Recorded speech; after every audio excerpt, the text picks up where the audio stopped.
도서관 계약직이면 아직도 애 키우느라 쉬는 거네. 사람들 앞에서 웃으며 던진 그 말 한마디. 42, 평범하게 살아온 제 삶이 한순간에 조롱거리가 됐습니다. 단체 사진에서 저만 빼고 올라온 사진. 다음엔 서연이 너도 좀 꾸미고 와. 웃음 섞인 댓글들이 비수처럼 꽂혔습니다. 하지만 그들은 몰랐습니다. 제 옆에 누가 계신지. 조용히 살아온 68세 시어머니. 그분의 과거가 무엇이었는지. 그 사업의 실질 수익 구조 설명 가능하신가요? 단 한마디 질문으로 모든 게 뒤집혔습니다. 진짜 힘은 소리 없이 움직입니다. 안녕하세요.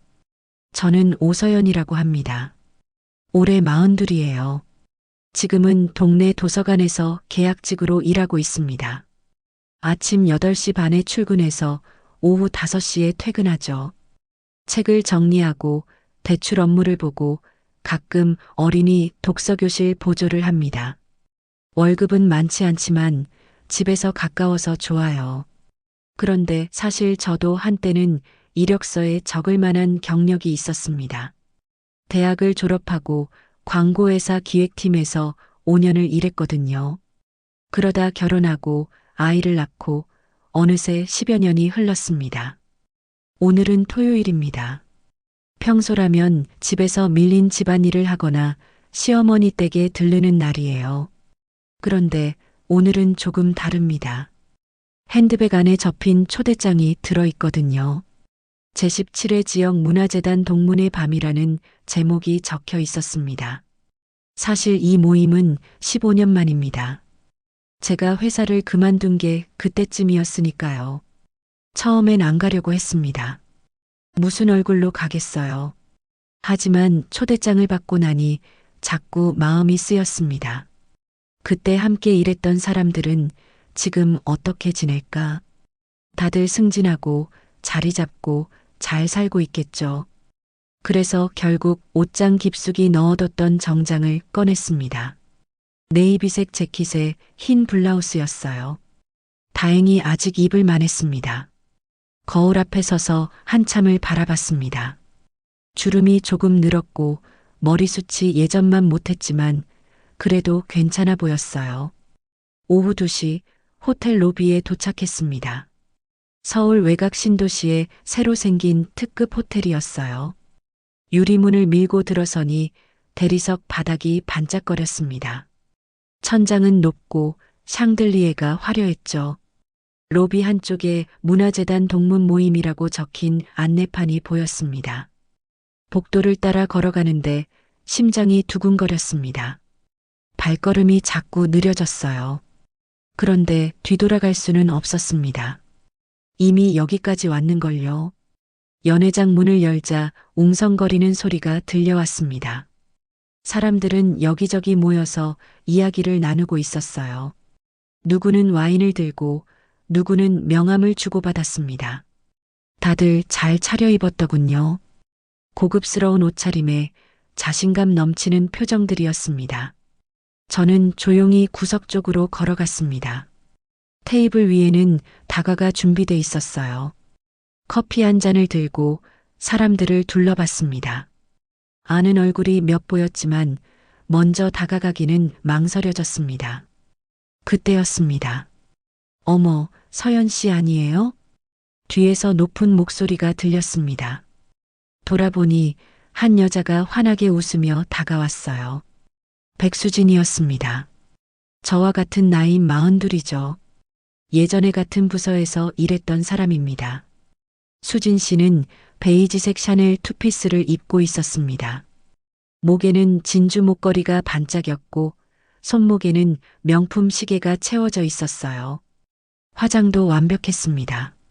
정말 오랜만이에요. 15년 만인가요? 수진 씨가 제 손을 잡았습니다. 따뜻한 악수였지만 어딘가 과한 느낌이 들었어요. 네, 정말 오랜만이네요. 저는 조용히 대답했습니다. 서연 씨는 요즘 뭐 하세요? 아, 그러고 보니 결혼하셨다고 들었어요.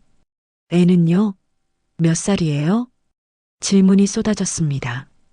저는 잠깐 망설였어요. 그런데 거짓말할 수는 없잖아요. 애는 고등학생이에요. 저는 지금 도서관에서 일하고 있습니다. 아, 도서관요? 어느 도서관인데요? 동네 작은 곳이에요. 계약직으로요. 순간 수진 씨의 표정이 미묘하게 변했습니다. 눈빛이 살짝 아래로 내려갔다가 다시 올라왔어요. 입가에는 여전히 미소가 있었지만 뭔가 달라진 느낌이었습니다. 아, 그렇구나. 그래도 집 가까우면 좋죠. 요즘은 워라밸이 중요하잖아요. 수진 씨가 가볍게 웃었습니다. 그러고는 자연스럽게 자기 이야기를 시작했어요. 저는 지금 남편이 문화재단 이사로 있거든요. 그래서 이런 행사 자주 나와요. 바쁘긴 하지만 뭐 의미 있는 일이니까요. 저는 그저 고개를 끄덕였습니다. 뭐라고 대꾸할 말이 없었거든요. 주변 사람들이 하나둘 우리 쪽을 쳐다봤습니다. 수진 씨는 계속 밝게 웃으며 이야기를 이어갔어요. 최근 다녀온 유럽 여행, 아이의 국제학교 입학, 새로 산 외제차 이야기까지 저는 그냥 듣고만 있었습니다. 그렇게 몇 분이 흘렀을까요? 수진 씨가 다른 사람들에게 인사하러 가고 저는 다시 혼자 남았습니다. 커피잔을 들고 창밖을 바라봤어요. 호텔 정원이 보였습니다. 잘 정돈된 잔디와 분수가 있었죠. 문득 이런 생각이 들었습니다. 나는 왜 여기 왔을까? 무엇을 기대했던 걸까? 그때 핸드폰이 진동했습니다. 시어머니한테서 온 문자였어요. 서연아, 모임 잘 다녀와. 저녁은 집에서 먹을 거지? 짧은 문장이었지만 왠지 마음이 따뜻해졌습니다. 저는 답장을 보냈어요. 네, 어머님. 곧 갈게요. 핸드폰을 내려놓으며 다시 주변을 둘러봤습니다. 사람들은 여전히 웃고 이야기하고 명함을 주고받았습니다. 저는 그 속에 있었지만 어딘가 멀리 떨어진 것 같았어요. 그래도 괜찮습니다. 이제 곧 집에 갈 테니까요. 시어머니가 저녁을 준비하고 계실 겁니다. 남편과 아들도 기다리겠죠. 저는 조용히 커피를 마셨습니다. 그리고 이 자리가 끝나기를, 평범한 일상으로 돌아가기를 기다렸습니다. 모임은 본격적으로 시작됐습니다. 사회자가 무대에 올라 인사말을 했고 사람들은 지정된 테이블로 자리를 옮겼어요. 저는 제 이름표를 찾아 테이블에 앉았습니다. 테이블에는 6명이 앉을 수 있었습니다. 이미 4명이 와 있었어요. 다들 낯익은 얼굴들이었죠. 예전에 같은 재단에서 일했던 사람들이었습니다. 안녕하세요. 저는 조용히 인사했습니다. 사람들이 고개를 끄덕이며 미소 지었어요. 그런데 대화는 이어지지 않았습니다. 다들 자기들끼리 이야기하고 있었거든요. 잠시 후 백수진 씨가 우리 테이블로 왔습니다. 마침 제 옆자리가 비어 있었어요. 어머, 서연 씨랑 같은 테이블이네요. 반갑다. 수진 씨가 환하게 웃으며 앉았습니다. 핸드백을 테이블 위에 올려놓고 의자를 당겼어요. 그러고는 자연스럽게 다른 사람들에게 인사를 건넸습니다. 다들 오랜만이에요. 저 백수진이에요. 기억하시죠? 아, 수진 씨. 당연히 기억하죠. 테이블 건너편에 앉은 남자가 대답했습니다. 정장 차림에 안경을 쓴 사람이었어요. 이름표를 보니 김태우 부장이라고 적혀 있었습니다. 요즘 뭐 하세요? 저는 남편이 문화재단 이사로 있어서요. 덕분에 이런 행사 자주 나오게 되네요. 수진 씨가 가볍게 웃었습니다. 그러고는 명함을 꺼내 테이블 위에 놓았어요. 사람들이 하나씩 집어들었습니다. 저도 하나 받았습니다. 백수진 문화예술후원의 고문이라고 적혀 있었어요. 번호와 이메일 주소도 인쇄돼 있었습니다. 고문이시라니 대단하시네요. 옆에 앉은 여자가 감탄했습니다. 아니에요. 그냥 남편 일 도와주는 거예요. 사실 바쁘긴 하지만요. 수진 씨는 겸손한 척 했지만 목소리에는 자부심이 묻어났습니다. 식사가 시작됐습니다. 코스 요리였어요. 전체 요리가 나오고 수프가 나왔습니다. 사람들은 음식을 먹으면서 이런저런 이야기를 나눴어요. 저는 조용히 식사를 했습니다. 가끔 웃고 고개를 끄덕이면서요. 그런데 대화에 끼어들 틈은 없었습니다. 다들 자기 이야기에 바빴거든요. 메인 요리가 나왔을 때였습니다. 수진 씨가 갑자기 제 쪽을 돌아봤어요. 그런데 서연 씨, 아까 도서관에서 일한다고 했죠? 어느 도서관이에요? 목소리가 조금 컸습니다. 테이블의 다른 사람들도 이쪽을 쳐다봤어요. 아, 네. 집 근처 구립도서관이에요. 구립도서관이요? 그럼 공무원인가요? 김태우 부장이 물었습니다. 아니요. 계약직이에요. 순간 테이블이 조용해졌습니다. 사람들의 시선이 저에게 모였어요. 어색한 침묵이 흘렀습니다. 수진 씨가 먼저 입을 열었습니다. 아, 그렇구나. 도서관 계약직이면 아직도 애 키우느라 쉬는 거네. 그 말이 마치 아무렇지도 않은 듯 던져졌습니다. 가볍게 웃음 섞인 목소리로요. 나를 무시하는 듯한 목소리였습니다. 저는 순간 할 말을 잃었습니다. 입이 열리지 않았어요. 애가 몇 살이에요? 수진 씨가 다시 물었습니다. 고등학생이에요. 어머, 그럼 이제 거의 다 컸네요. 곧 대학 가겠어요. 네, 내년에 입시해요. 그럼 이제 좀 여유 생기겠네요. 애 손 떼면 다시 일할 수 있잖아요. 수진 씨는 계속 웃고 있었습니다. 그런데 그 웃음이 왜 그렇게 날카롭게 느껴졌을까요? 옆에서 누군가 작게 웃는 소리가 들렸습니다. 테이블 건너편 여자였어요. 그 웃음이 다른 사람에게도 옮겨갔습니다. 저는 고개만 끄덕였습니다. 뭐라고 대꾸할 말이 없었거든요. 우리 때는 경력 단절이란 말도 없었는데 요즘은 그런 거 다들 이해해 주잖아요. 좋은 세상이에요. 수진 씨가 다시 말했습니다. 그러고는 자연스럽게 화제를 돌렸어요. 저는 다행히 경력 단절 없이 쭉 일했거든요. 물론 애 키우면서 힘들긴 했지만요. 근데 남편이 워낙 이해심이 많아서 가능했던 것 같아요. 사람들이 맞장구를 쳤습니다. 남편 복이 있으시네요. 요즘 그런 남편 드물어요. 수진 씨는 만족스러운 표정으로 고개를 끄덕였습니다. 저는 그저 포크를 들고 음식을 먹었습니다. 입에서 맛이 느껴지지 않았어요. 그냥 씹고 삼키고 다시 포크를 들었습니다. 대화는 계속 이어졌습니다. 누구는 최근 승진 이야기를 했고 누구는 해외 출장 경험담을 늘어놓았어요. 수진 씨는 그 사이사이에 자기 이야기를 끼워 넣었습니다. 저는 점점 작아지는 기분이었습니다. 의자에 앉아 있는데도 몸이 가라앉는 것 같았어요. 식사가 끝나고 디저트가 나왔습니다. 티라미수였어요.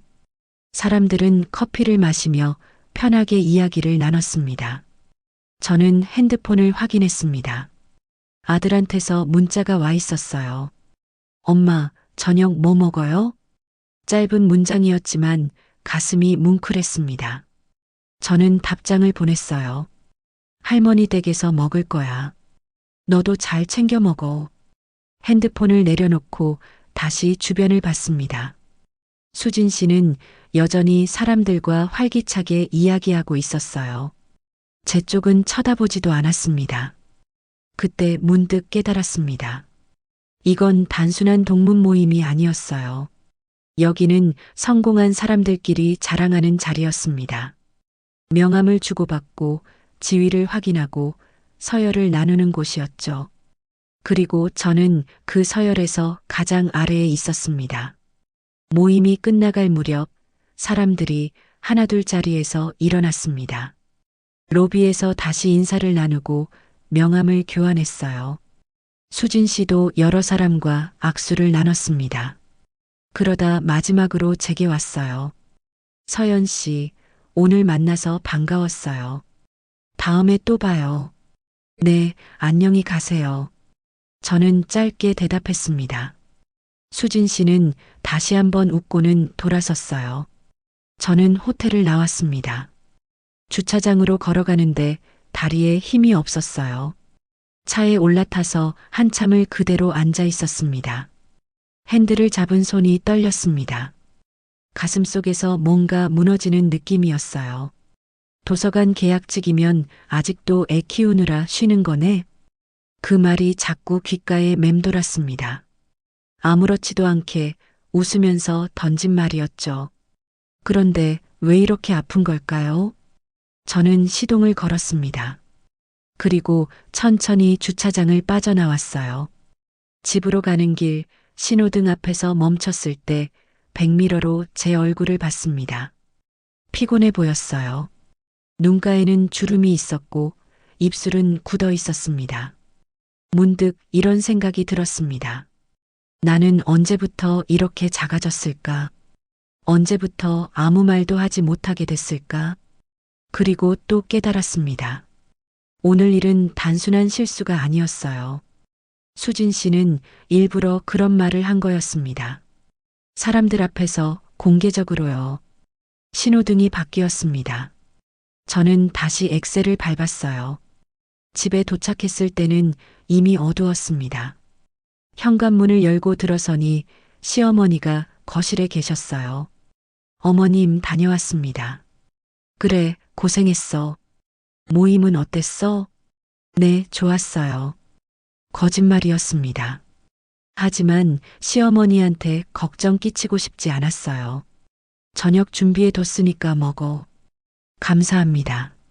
저는 방으로 들어가 옷을 갈아입었습니다. 거울 앞에 섰을 때 다시 한번 제 얼굴을 봤어요. 그리고 조용히 중얼거렸습니다. 괜찮아. 다 지나갈 거야. 하지만 가슴속 어딘가에서는 알고 있었습니다. 이건 그냥 지나갈 일이 아니라는 걸요. 그날 이후 일주일이 지났습니다. 저는 평소처럼 도서관에 출근하고 집안일을 하고 저녁을 준비했어요. 겉으로는 아무 일 없는 것처럼 지냈습니다. 그런데 핸드폰에는 계속 알림이 왔습니다. 모임 단체 채팅방이었어요. 누군가 사진을 올리고 다들 댓글을 달았습니다. 그날 정말 좋았어요. 다음에 또 만나요. 저는 읽기만 했습니다. 댓글을 달지 않았어요. 뭐라고 써야 할지 몰랐거든요. 그러던 어느 날 저녁이었습니다. 핸드폰이 울렸어요. 모르는 번호였습니다. 여보세요? 서연 씨? 나 백수진이에요. 심장이 철렁했습니다. 왜 전화를 했을까요? 아, 네. 안녕하세요. 갑자기 전화해서 미안해요. 그런데 다음 주 토요일에 우리 집에서 작은 모임 하려고 하거든요. 그때 동문 몇 명만 부르려고요. 서연 씨도 올 수 있어요? 저는 잠시 망설였습니다. 아, 그게 괜찮아요. 부담 갖지 말고요. 그냥 편하게 차나 마시면서 이야기하는 거예요. 수진 씨의 목소리는 밝았습니다. 거절하기 어려운 분위기였어요. 알겠습니다.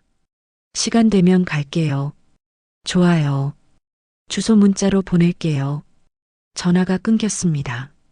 저는 핸드폰을 내려놓고 한숨을 쉬었어요. 시어머니가 거실에서 물었습니다. 누구한테 온 전화야? 아, 지난번 모임에서 만난 사람이요. 다음 주에 집에 오라고 하시네요. 그래, 가고 싶어? 시어머니의 목소리는 조용했습니다. 저를 걱정하는 투였어요. 글쎄요. 잘 모르겠어요. 억지로 갈 필요는 없어. 내가 편한 게 중요하지. 네, 어머님. 하지만 결국 저는 가기로 했습니다. 한 번 더 가보고 싶었거든요. 왜 그랬을까요? 지금 생각하면 어리석었습니다. 토요일이 됐습니다. 수진 씨 집은 신도시 고급 주택단지 안에 있었어요. 경비실을 지나 안으로 들어가니 넓은 정원이 보였습니다. 집들은 다들 크고 깔끔했어요. 수진 씨 집 앞에 도착했습니다. 3층짜리 단독주택이었어요. 현관 앞에는 수입차 2대가 세워져 있었습니다. 초인종을 눌렀습니다. 잠시 후 수진 씨가 문을 열었어요. 어머, 왔어요? 어서 들어와요. 수진 씨는 캐시미어 가디건에 슬랙스를 입고 있었습니다. 집에서 편하게 입는 옷이라고 했지만 제가 입는 정장보다 비싸 보였어요. 현관을 들어서니 대리석 바닥이 반짝였습니다. 샹들리에가 달려 있었고 벽에는 그림들이 걸려 있었어요. 집이 정말 좋네요. 그래요? 사실 저는 좀 작다고 느껴지는데 애들 방까지 하면 공간이 부족하거든요. 수진 씨가 웃었습니다.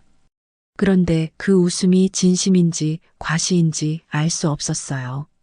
거실로 들어가니 이미 사람들이 와 있었습니다. 모임 때 봤던 얼굴들이었어요. 다들 소파에 앉아 차를 마시고 있었습니다. 서연 씨 왔어요. 수진 씨가 소개했습니다. 사람들이 고개를 끄덕이며 인사했어요. 저는 빈자리에 앉았습니다. 테이블 위에는 과일과 다과가 준비돼 있었어요.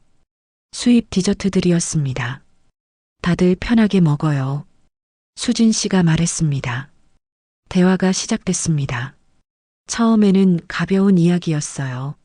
날씨, 최근 본 영화, 맛집 이야기 같은 거요. 그런데 점차 분위기가 바뀌었습니다. 우리 남편이 최근에 임원으로 승진했거든요. 김태우 부장의 아내가 말했습니다. 어머, 축하해요. 대단하시네요. 사람들이 박수를 쳤습니다. 그래서 회사에서 차를 바꿔줬어요. 수입차로요. 저도 처음엔 부담스러웠는데 막상 타보니 괜찮더라고요. 어떤 거예요? 벤츠 E클래스요. 남편은 S클래스 타고 다니고요.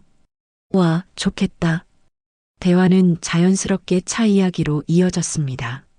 누구는 BMW를 샀고 누구는 테슬라를 주문했다고 했어요. 저는 그냥 듣고만 있었습니다. 저희 집 차는 10년 된 소형차였거든요. 그러다 수진 씨가 말했습니다. 우리는 요즘 아이 유학 준비하느라 바빠요. 내년에 미국 보낼 거거든요. 어머, 미국이요? 어디로요? 뉴욕이요. 남편 지인이 거기 있어서 도움 받을 수 있거든요. 대단하시네요. 비용도 만만치 않을 텐데.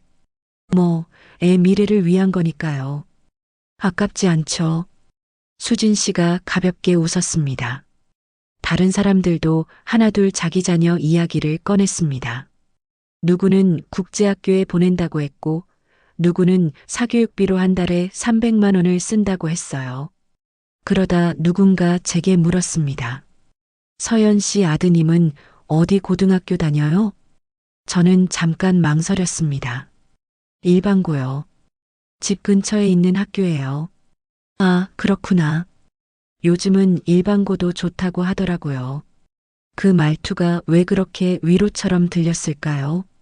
대학은 어디로 생각하고 있어요? 아직 정하지 못했어요. 성적 보면서 결정하려고요. 그렇겠네요. 요즘 입시가 워낙 복잡하니까. 대화는 다시 다른 곳으로 흘러갔습니다. 저는 차만 마셨어요. 입에서 맛이 느껴지지 않았습니다. 수진 씨가 갑자기 일어났습니다. 잠깐만요. 보여줄 게 있어요. 그리고 2층으로 올라갔다가 액자를 들고 내려왔어요. 남편과 찍은 사진이었습니다. 어느 행사장 같은 곳이었어요. 이게 지난달에 문화재단 시상식 때 찍은 건데요. 남편이 공로상 받았거든요. 멋지시네요. 남편분이 정말 잘 나가시나 봐요. 사람들이 감탄했습니다. 수진 씨는 만족스러운 표정으로 고개를 끄덕였어요. 뭐, 바쁘긴 하지만 보람 있죠. 저도 옆에서 돕고 있고요. 그러고는 다시 제 쪽을 봤습니다. 서연 씨 남편분은 뭐 하시죠? 순간 숨이 막혔습니다. 회사 다녀요. 중견기업이요. 아, 그렇구나. 직급은요? 과장이에요. 과장이면 아직 젊으시네요. 앞으로 승진하시겠어요? 수진 씨가 웃었습니다. 하지만 그 웃음 뒤에는 뭔가 다른 감정이 숨어 있었어요. 저는 더 이상 견딜 수가 없었습니다. 가슴이 답답했어요. 숨이 제대로 쉬어지지 않았습니다.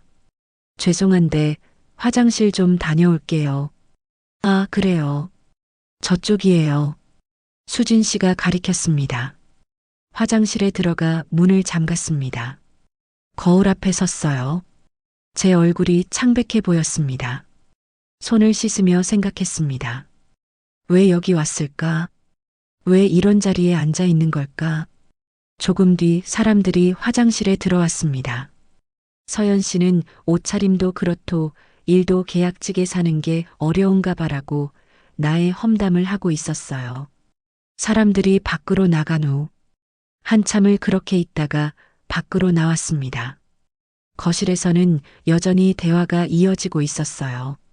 시계를 봤습니다. 2시간이 지나 있었습니다. 죄송한데 저 먼저 가봐야 할 것 같아요. 집에 일이 있어서요. 벌써요? 좀 더 이따 가지 그래요. 아니에요. 정말 감사했어요. 저는 서둘러 가방을 챙겼습니다. 사람들에게 인사하고 현관으로 나왔어요. 수진 씨가 배웅해 주었습니다. 조심히 들어가요. 다음에 또 봐요. 네, 안녕히 계세요. 차에 올라탔습니다. 시동을 걸고 천천히 주택단지를 빠져나왔어요. 집으로 가는 길 눈물이 났습니다. 왜 우는지 스스로도 잘 몰랐어요. 억울해서였을까요? 분해서였을까요? 아니면 제 자신이 한없이 작아 보여서였을까요? 집에 도착했을 때는 해가 지고 있었습니다. 현관문을 열고 들어섰어요. 시어머니가 거실에 계셨습니다. 뉴스를 보고 계시더군요. 어머님 다녀왔습니다. 그래 왔어? 시어머니가 고개를 돌리셨습니다. 그리고 제 얼굴을 보셨어요. 괜찮아? 네, 괜찮아요. 거짓말이었습니다. 하지만 더 이상 말하고 싶지 않았어요. 저 좀 쉬고 올게요. 그래, 쉬어. 저는 방으로 들어갔습니다. 문을 닫고 침대에 누웠어요. 천장을 바라봤습니다. 하얀 천장만 보였습니다. 가슴 속에서 뭔가 무너지는 느낌이었습니다. 자존심이, 자신감이 모든 게 무너져 내렸어요. 거실에서는 시어머니가 조용히 앉아 계셨습니다. 뉴스 소리만 들렸어요. 시어머니는 알고 계셨습니다. 제가 우는 걸요. 제가 힘들어하는 걸요. 하지만 아무 말씀도 하지 않으셨습니다. 그저 조용히 기다려 주셨어요. 밤이 깊어갔습니다. 어둠 속에서 저는 혼자 남아 있었습니다. 그날 이후 며칠을 그냥 보냈습니다. 도서관에 출근하고 책을 정리하고 대출 업무를 봤어요. 평소와 다름없는 일상이었습니다. 그런데 마음속은 달랐습니다. 자꾸만 수진 씨네 집 풍경이 떠올랐어요. 넓은 거실, 고급 가구, 사람들의 웃음소리, 그리고 그 속에서 작아지는 제 모습이요. 수요일 오후였습니다. 도서관 사무실에서 점심을 먹고 있었어요. 김밥과 물 한 컵이 전부였습니다. 핸드폰이 울렸습니다. 카톡 알림이었어요. 단체 채팅방이었습니다.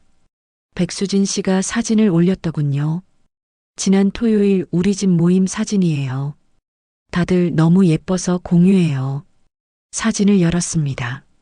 수진 씨네 거실에서 찍은 단체 사진이었어요. 5명이 소파에 앉아 환하게 웃고 있었습니다. 그런데 저는 없었습니다. 사진을 자세히 봤습니다. 분명 제가 화장실 다녀온 뒤에 찍은 것 같았어요. 제가 자리에 없을 때요. 가슴이 철렁했습니다. 댓글이 하나씩 달리기 시작했습니다. 우리 너무 예쁘다. 다들 젊어 보여요. 다음에 또 만나요.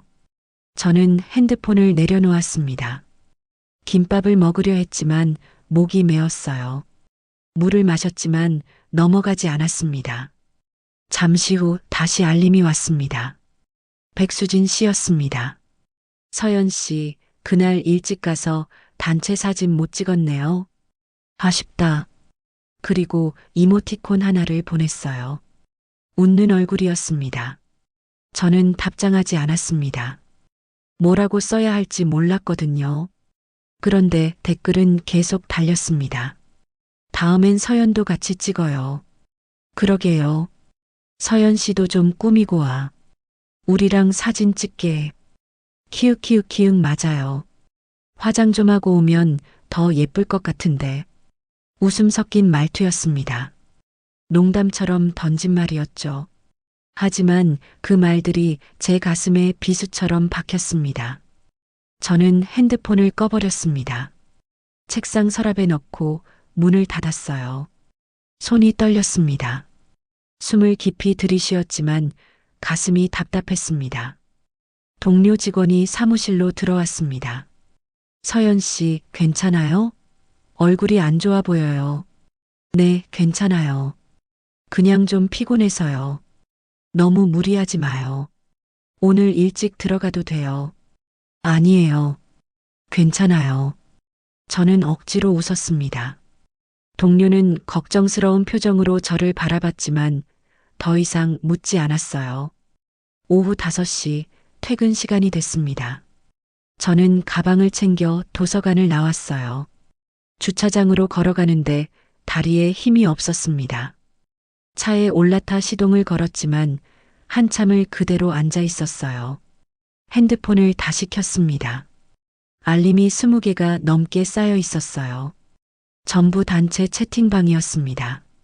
사진이 더 올라와 있었습니다. 수진 씨네 집 이곳저곳을 찍은 사진들이었어요. 드레스룸, 주방, 정원까지. 집이 진짜 예쁘죠? 부러워요. 우리 집도 이렇게 꾸미고 싶어요. 수진 씨는 센스가 좋으니까. 댓글들이 쏟아졌습니다. 그리고 마지막에 백수진 씨가 다시 글을 올렸습니다. 우리 다음 달에 또 모이는 거 어때요? 이번엔 호텔 라운지에서 브런치 어때요? 제가 예약할게요. 좋아요. 저도 갈래요. 사람들이 하나둘 답했습니다. 그리고 누군가 물었습니다. 서연 씨도 오시죠? 잠시 침묵이 흘렀습니다. 백수진 씨가 답했습니다. 서연 씨는 바쁠 것 같은데요. 도서관 일도 있고 애도 돌봐야 하고 무리하지 말고 편할 때 와요. 그 말이 배려처럼 들렸을까요? 아니었습니다. 그건 배제였어요. 조용하고 정중하고 웃음 섞인 배제였습니다. 저는 핸드폰을 다시 꺼버렸습니다. 핸들을 잡은 손에 힘을 주었어요. 손톱이 손바닥에 박혔습니다. 눈물이 났습니다. 처음에는 한 방울이었어요. 그런데 점점 더 많아졌습니다. 멈출 수가 없었어요. 가슴 속에서 뭔가 터져 나왔습니다. 분노였을까요? 서러움이었을까요? 잘 몰랐습니다. 그저 눈물만 흘렀어요.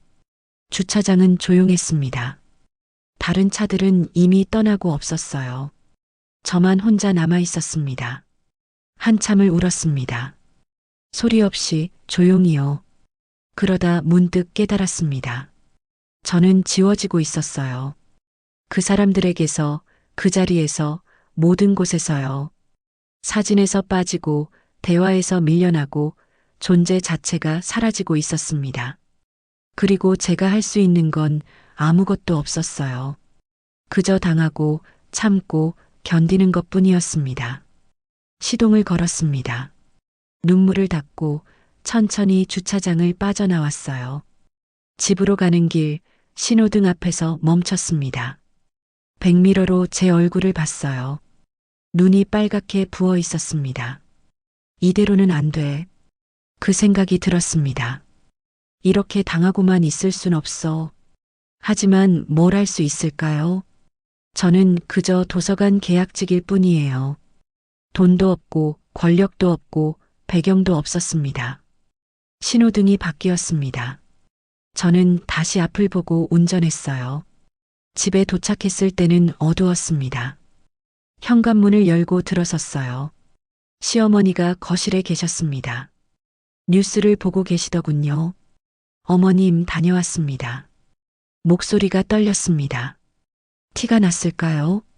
시어머니가 고개를 돌리셨습니다. 그리고 제 얼굴을 보셨어요.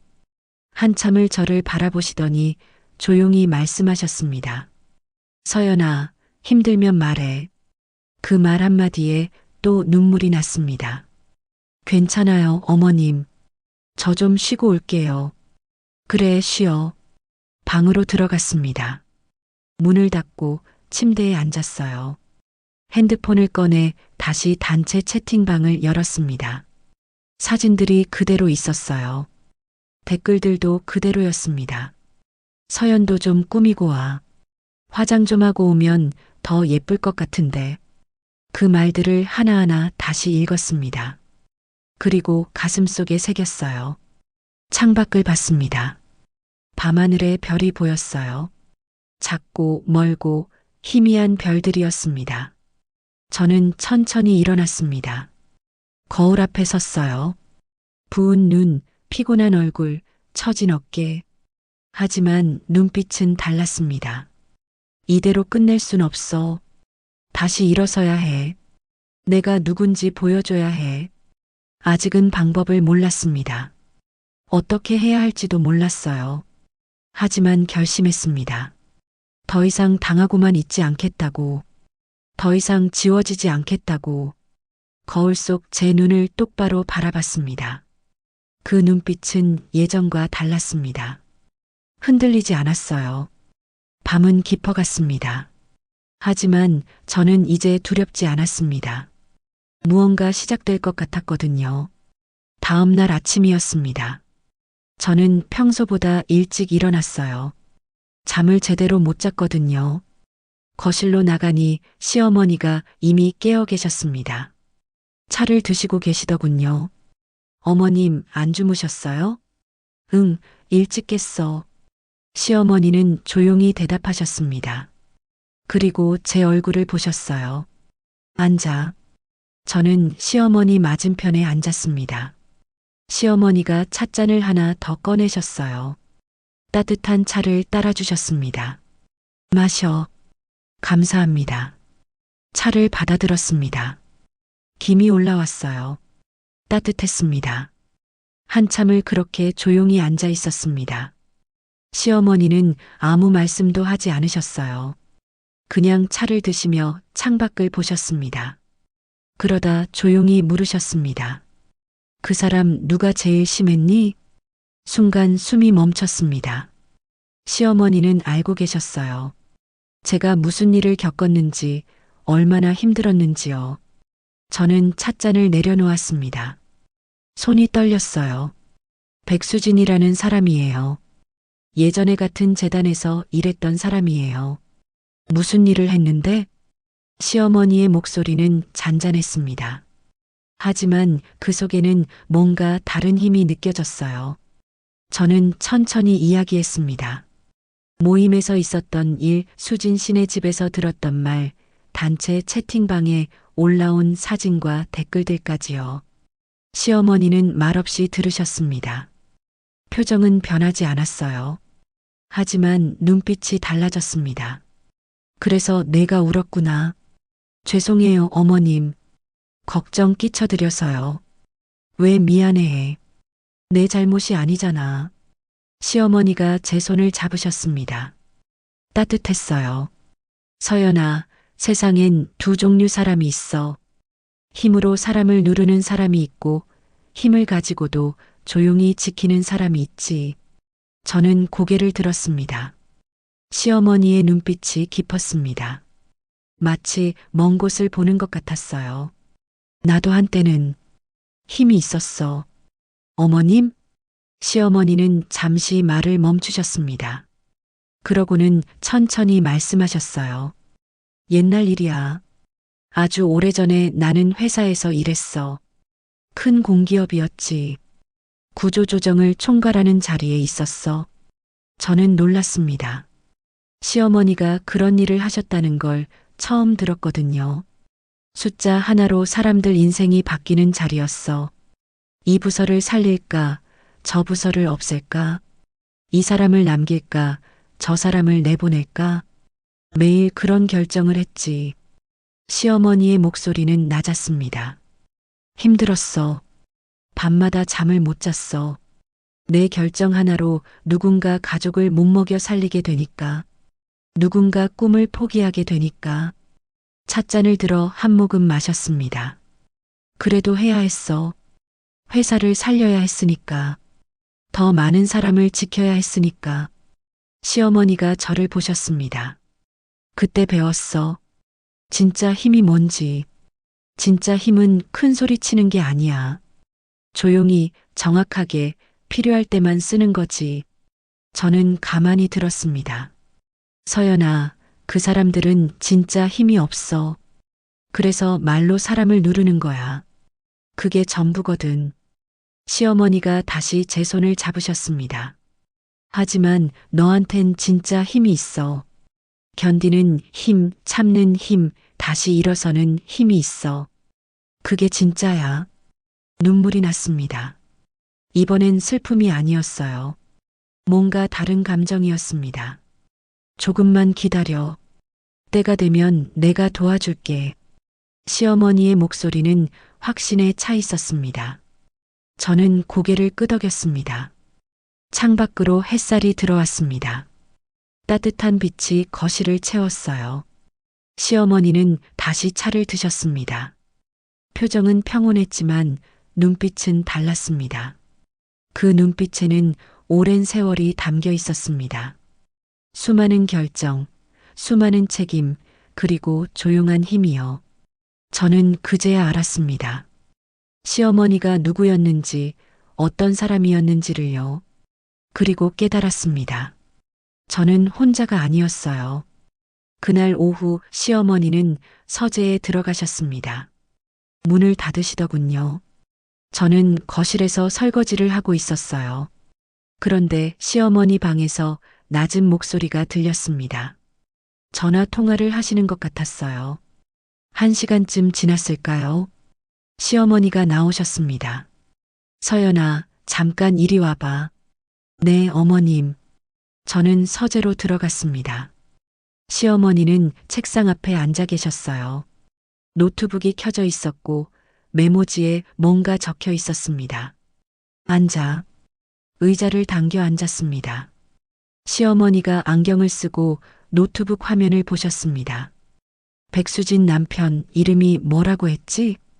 백진우라고 들었어요. 문화재단 이사라고요. 그래, 맞아. 시어머니가 고개를 끄덕이셨습니다. 그리고 화면을 제게 돌리셨어요. 거기엔 문화재단 홈페이지가 떠 있었습니다. 임원 소개 페이지였어요. 백진우라는 이름이 보였습니다. 이 재단 작년에 감사받았어. 감사요? 응. 국가지원금 집행 내역 때문에. 그런데 결과가 깨끗하지 않았어. 시어머니가 메모지를 보여주셨습니다. 거기엔 숫자들이 빼곡히 적혀 있었어요. 프로젝트 성과를 부풀렸어. 실제로는 진행하지 않은 사업을 했다고 보고했고 예산은 다른 곳에 썼지. 그런데 책임은 실무자들한테 돌렸어. 저는 놀라서 시어머니를 봤습니다. 어떻게 아세요? 옛날 동료한테 물어봤어. 그쪽 분야에 아직 사람이 있거든. 시어머니는 조용히 말씀하셨습니다. 백진우라는 사람, 겉으로는 문화사업 전문가처럼 보이지. 근데 속을 들여다보면 달라. 숫자 조작하고 성과 훔치고 문제 생기면 남한테 떠넘기는 사람이야. 시어머니가 노트북을 닫으셨습니다. 그리고 다음 주 금요일 문화예술 정책 세미나가 열려. 정부 주최야. 거기 백진우도 패널로 나와. 세미나요? 응. 나도 초청받았어. 저는 깜짝 놀랐습니다. 어머님이요? 옛날 경력 때문에 가끔 초대받아. 보통은 안 가는데 이번엔 가야겠어. 시어머니가 저를 보셨습니다. 너도 같이 갈래? 심장이 두근거렸습니다. 저도요? 응. 동반 참석 가능하거든. 내가 직접 봐야 할 것 같아. 저는 잠시 망설였습니다. 그런 자리에 제가 가도 될까요? 하지만 시어머니 눈빛을 보니 확신이 들었습니다. 네, 가겠습니다. 좋아. 준비해둬. 그날 저녁 시어머니는 또 몇 통의 전화를 하셨습니다. 주로 듣기만 하시고 가끔 짧게 질문하셨어요. 저는 거실에서 그 모습을 지켜봤습니다. 시어머니는 평소와 달랐어요. 목소리도 표정도 분위기도요. 마치 다른 사람 같았습니다. 조용하지만 단호하고 부드럽지만 날카로운 사람이요. 며칠이 지났습니다. 금요일 아침이 왔어요. 저는 일찍 일어나 옷을 골랐습니다. 네이비 정장에 흰 블라우스를 입었어요. 화장도 평소보다 신경 써서 했습니다. 거울을 봤습니다. 달라 보였어요. 조금 더 당당해 보였습니다. 거실로 나가니 시어머니가 이미 준비하고 계셨습니다. 회색 투피스에 진주 목걸이를 하고 계셨어요. 머리는 단정하게 넘기셨고 가방은 고급스러운 가죽 핸드백이었습니다. 어머님 정말 멋지세요. 너도 예쁘다. 시어머니가 미소 지으셨습니다. 가자. 세미나는 시내 대형 호텔에서 열렸습니다. 로비에 들어서니 사람들이 가득했어요. 다들 정장 차림이었고 명찰을 달고 있었습니다. 등록 데스크에서 명찰을 받았습니다. 시어머니 명찰에는 한정임 전 공기업 구조조정본부 이사라고 적혀 있었어요. 사람들이 시어머니를 알아봤습니다. 정임 이사님, 오랜만입니다. 어머, 정임 선배님 아니세요? 한 명, 두 명씩 다가와 인사를 건넸습니다. 시어머니는 조용히 악수하며 응대하셨어요. 저는 옆에서 지켜봤습니다. 시어머니가 이렇게 유명한 분이었다는 걸 처음 알았어요. 세미나장으로 들어갔습니다. 넓은 홀이었어요. 무대가 있고 좌석이 수백 개 놓여 있었습니다. 앞쪽 VIP석에 앉았습니다. 시어머니가 초청 인사였거든요. 사람들이 하나둘 자리를 채웠습니다. 그러다 문득 익숙한 얼굴이 보였어요. 백수진이었습니다. 수진 씨는 화려한 드레스를 입고 있었어요. 옆에는 남자가 있었습니다. 정장 차림에 명찰을 단 사람이었어요. 명찰을 보니 백진우 문화재단 이사라고 적혀 있었습니다. 수진 씨와 눈이 마주쳤습니다. 수진 씨는 잠깐 놀란 표정을 지었어요. 그러고는 어색하게 웃으며 손을 흔들었습니다. 저는 고개만 끄덕였습니다. 시어머니가 조용히 물으셨습니다. 저 사람이야? 네, 어머님. 알겠어. 세미나가 시작됐습니다. 사회자가 나와 인사를 했고 정부 관계자가 개회사를 했어요. 그러고 패널 토론이 시작됐습니다. 무대에 5명이 올라갔어요. 백진우도 그중 하나였습니다. 주제는 문화예술 지원 정책의 투명성과 효율성이었습니다. 백진우가 마이크를 잡았습니다. 문화재단은 투명하게 운영되고 있습니다. 저희는 모든 프로젝트를 철저히 관리하고 성과를 공개하고 있습니다. 자신감 넘치는 목소리였어요. 사람들이 고개를 끄덕였습니다. 그때 뒷자리에서 손이 올라갔습니다. 질문 있습니다. 중년 남자였어요. 정부 감사관이라는 명찰을 달고 있었습니다. 작년 감사에서 지적된 예산 집행 불일치 건은 어떻게 해명하시겠습니까?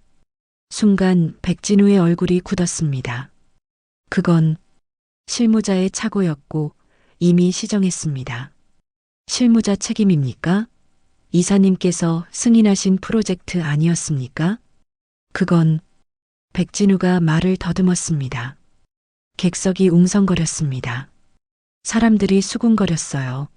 시어머니가 손을 들었습니다. 질문 하나 더 하겠습니다. 사회자가 놀란 표정으로 시어머니를 봤습니다. 한정임 이사님 말씀하십시오. 시어머니가 일어나셨습니다.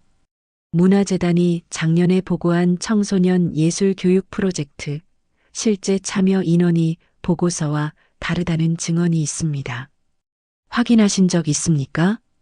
백진우의 얼굴이 창백해졌습니다. 그건 확인이 필요합니다. 이미 확인했습니다. 보고서엔 500명이라고 적혀 있지만 실제로는 200명이었습니다. 나머지 예산은 어디 갔습니까? 객석이 조용해졌습니다. 백진우는 아무 말도 하지 못했습니다. 시어머니가 다시 앉으셨습니다. 토론은 계속됐지만 분위기는 완전히 바뀌었습니다. 사람들은 백진우를 의심의 눈초리로 봤어요.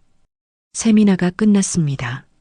사람들이 하나둘 자리에서 일어났어요. 저는 시어머니를 봤습니다. 시어머니는 평온한 표정이셨어요. 가자. 로비로 나왔습니다. 백수진이 멀리서 서 있었어요. 남편과 뭔가 다투는 것 같았습니다. 수진 씨의 얼굴은 창백했습니다. 자신감 넘치던 모습은 사라졌어요. 시어머니가 조용히 말씀하셨습니다. 진짜 힘은 조용한 거야, 서연아. 저는 고개를 끄덕였습니다. 호텔을 나서며 뒤를 돌아봤습니다. 수진 씨는 여전히 로비에 서 있었어요. 무너져 내리는 표정이었습니다. 세미나장 안은 여전히 웅성거렸습니다. 사람들은 서로 고개를 맞대고 이야기를 나눴어요. 백진우는 무대 위에서 어색하게 서 있었습니다. 사회자가 마이크를 잡았습니다. 다음 질문 받겠습니다. 시어머니가 다시 손을 들었습니다. 사람들의 시선이 일제히 시어머니에게 쏠렸어요. 한정임 이사님 말씀하십시오. 시어머니가 천천히 일어나셨습니다. 목소리는 잔잔했지만 분명했어요. 백진우 이사님께 질문드리겠습니다. 작년에 진행하셨던 지역 문화예술 활성화 사업 총 예산이 12억이었습니다. 그런데 실제 집행 내역을 보면 8억만 확인됩니다. 나머지 4억에 대한 실질 수익 구조 설명 가능하신가요? 백진우의 얼굴이 하얗게 변했습니다. 그건 세부 항목이 여러 개로 나뉘어 있어서. 세부 항목이요? 보고서에는 기타 운영비로만 기재돼 있던데요. 구체적으로 어디에 쓰였습니까? 객석이 조용해졌습니다. 모두가 백진우를 바라봤어요. 백진우는 말을 더듬었습니다. 그건 행정비용과 인건비 그리고 인건비는 별도 항목으로 이미 3억이 책정돼 있었습니다. 중복 아닙니까? 시어머니의 질문은 정확했습니다. 날카로웠어요. 백진우는 이마에 땀이 맺혔습니다. 손으로 넥타이를 만지작거렸어요. 그건 제가 지금 당장은 자세한 내역을 확인할 수 없어서. 이사님께서 승인하신 사업 아닙니까? 당연히 알고 계셔야 하지 않나요? 객석에서 웅성거림이 커졌습니다. 저것 봐라. 뭔가 이상한데? 예산 빼돌린 거 아냐? 뒷자리에 앉았던 감사관이 다시 손을 들었습니다. 추가 질문입니다. 같은 사업에서 외부 용역비 명목으로 지출된 2억 원, 용역을 받은 회사가 실제로 존재하는지 확인하신 적 있습니까? 백진우는 완전히 말문이 막혔습니다. 그건 확인 안 하셨다는 말씀이군요. 감사관이 메모를 했습니다.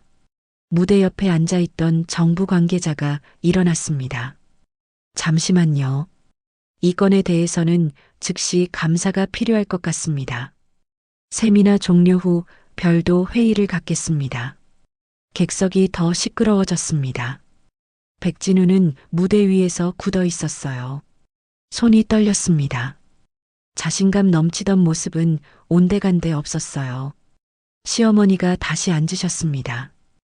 표정은 평온했습니다. 저는 옆에서 시어머니를 봤어요. 존경스러웠습니다. 한마디 한마디가 정확했고 날카로웠어요. 사회자가 당황한 목소리로 말했습니다. 그럼 예정된 순서를 마치고 세미나를 마무리하겠습니다. 토론은 형식적으로 이어졌습니다. 하지만 아무도 집중하지 않았어요. 다들 백진우를 쳐다보거나 옆 사람과 속닥거렸습니다. 세미나가 끝났습니다. 사람들이 일어나 로비로 나갔어요. 저와 시어머니도 자리에서 일어났습니다. 그때 누군가 다가왔어요. 백수진이었습니다. 수진 씨의 얼굴은 창백했어요. 화장이 조금 번진 것 같았습니다.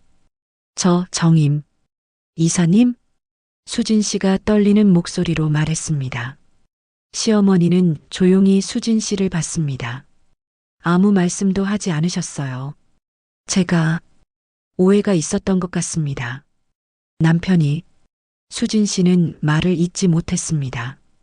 시어머니가 조용히 말씀하셨습니다. 오해가 아닙니다. 사실입니다. 하지만 더 이상 할 말 없습니다. 시어머니는 그렇게 말씀하시고 돌아서셨어요. 저도 따라 걸었습니다. 뒤돌아보지 않았어요. 로비로 나왔습니다. 사람들이 여기저기 모여 이야기하고 있었어요.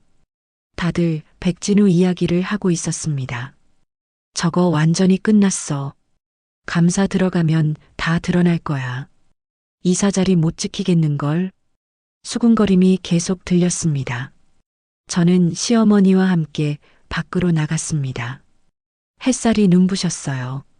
주차장으로 걸어가며 시어머니가 물으셨습니다. 기분이 어때? 저는 잠시 생각했습니다. 시원해요.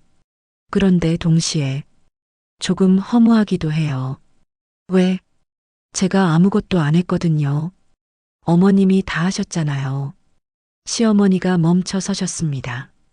그리고 저를 보셨어요. 서연아, 내가 한 게 있어. 제가요? 견뎌냈잖아. 무너지지 않았잖아. 그게 가장 중요한 거야. 시어머니가 제 손을 잡으셨습니다. 세상에는 두 가지 싸움이 있어. 소리 지르며 싸우는 거랑 조용히 견디며 이기는 거. 너는 후자를 선택했어. 눈물이 날 것 같았습니다. 하지만 참았어요. 그리고 기억해. 존엄은 설명하지 않아도 돼. 그냥 있는 거야. 내가 당당하게 서 있으면 그게 증명이야. 저는 고개를 끄덕였습니다. 차에 올라탔습니다. 시동을 걸고 주차장을 빠져나왔어요. 시내를 지나며 창밖을 봤습니다. 사람들이 바쁘게 걷고 있었어요. 각자의 삶을 살아가고 있었습니다. 문득 깨달았습니다. 저도 제 삶을 살아가고 있다는 걸요. 누군가와 비교하지 않고 누군가에게 인정받으려 하지 않고요. 그냥 저답게요. 집에 도착했습니다. 현관문을 열고 들어섰어요.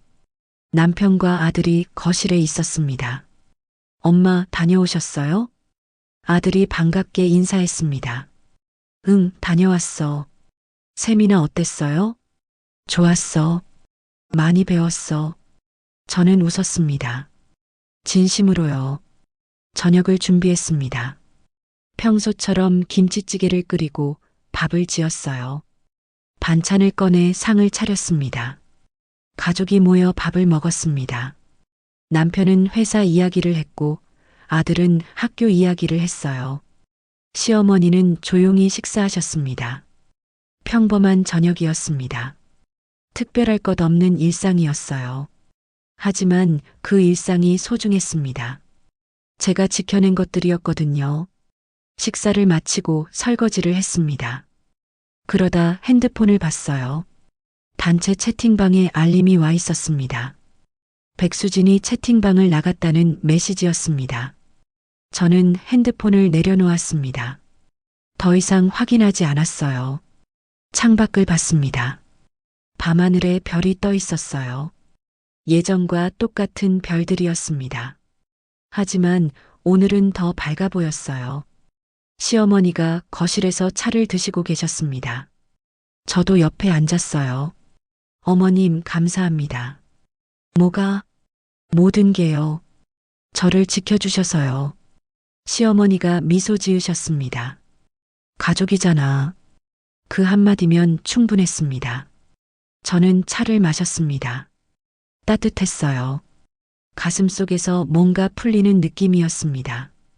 오랫동안 맺혀있던 응어리가 사라지는 것 같았어요. 안도감이 밀려왔습니다. 그리고 해방감이요. 이제 괜찮을 것 같았습니다. 밤은 깊어갔습니다. 조용한 밤이었어요. 하지만 제 마음은 평온했습니다. 석 달이 지났습니다. 가을이 왔어요. 도서관 창밖으로 단풍이 보였습니다. 빨강, 노랑, 주황색 나뭇잎들이 바람에 흔들렸어요.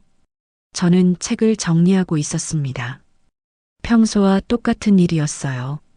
하지만 마음은 달랐습니다. 관장님이 사무실로 불렀습니다. 서연 씨, 잠깐 이야기 좀 할까요? 네, 관장님. 사무실로 들어갔습니다. 관장님은 책상 앞에 앉아 계셨어요. 앉으세요. 의자를 당겨 앉았습니다. 관장님이 서류 하나를 건네셨습니다. 이거 확인해 보세요. 서류를 받아봤습니다. 정규직 전환 통보서라고 적혀 있었어요. 심장이 뛰었습니다. 이게 축하합니다. 다음 달부터 정규직으로 전환됩니다. 정말요? 서연 씨 일 잘하잖아요.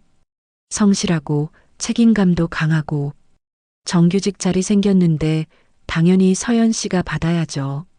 눈물이 날 것 같았습니다. 하지만 참았어요. 감사합니다, 관장님. 앞으로도 잘 부탁해요. 사무실을 나왔습니다. 복도를 걸어가는데 다리에 힘이 풀렸어요. 벽에 기대서서 한참을 그렇게 있었습니다. 기뻤습니다. 진심으로요. 퇴근 후 집으로 갔습니다. 현관문을 열고 들어서니 시어머니가 거실에 계셨어요. 어머님, 저 정규직 됐어요. 정말 잘 됐다.